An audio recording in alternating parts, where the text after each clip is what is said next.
conquête de la souveraineté passe avant tout par l'exploitation des ressources nationales au profit de nos populations.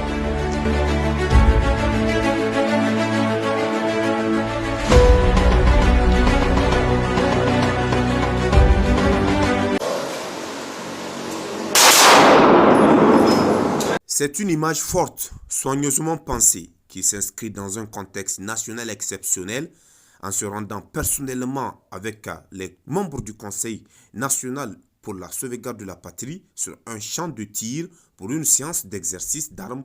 Le président de la République a voulu envoyer un message clair, sans équivoque, à l'ensemble de la population. Ce déplacement du chef de l'État ne révèle ni du hasard ni du simple exercice de routine.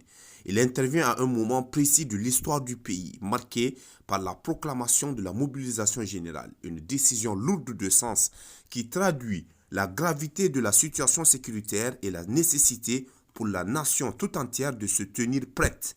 À travers donc cette séance d'entraînement, le président de la République incarne d'abord le principe du leadership par l'exemple. En s'exerçant lui-même au maniement des armes, il montre que la défense de la patrie n'est pas une responsabilité déléguée uniquement aux forces de défense et de sécurité, mais un devoir partagé, assumé au plus haut sommet de l'État. Le message est limpide. Dans un pays confronté à une guerre imposée par des ennemis, qu'ils soient internes ou externes, la vigilance doit être permanente. La préparation, elle, ne souffre d'aucun relâchement. Le chef de l'État rappelle ainsi que chaque instant compte et que la nation doit rester en état d'alerte, prête à faire face à toute éventualité. Cette présence sur le champ de tir revêt également une dimension pédagogique.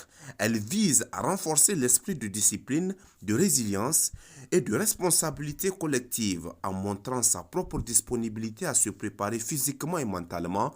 Le président invite les citoyens à prendre pleinement conscience des enjeux actuels et à s'inscrire dans une dynamique de mobilisation nationale.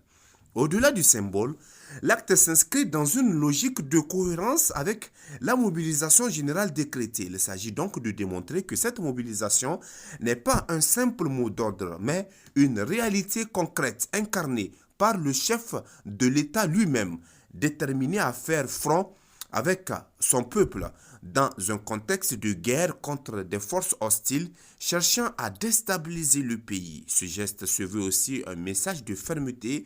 Il affirme la volonté des autorités de défendre l'intégrité territoriale, la souveraineté nationale et la sécurité des populations sans concession.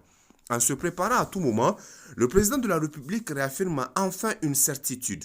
La nation ne baissera pas la garde, elle restera debout, vigilante et prête, unie, face aux menaces guidées par un leadership qui assume pleinement ses responsabilités.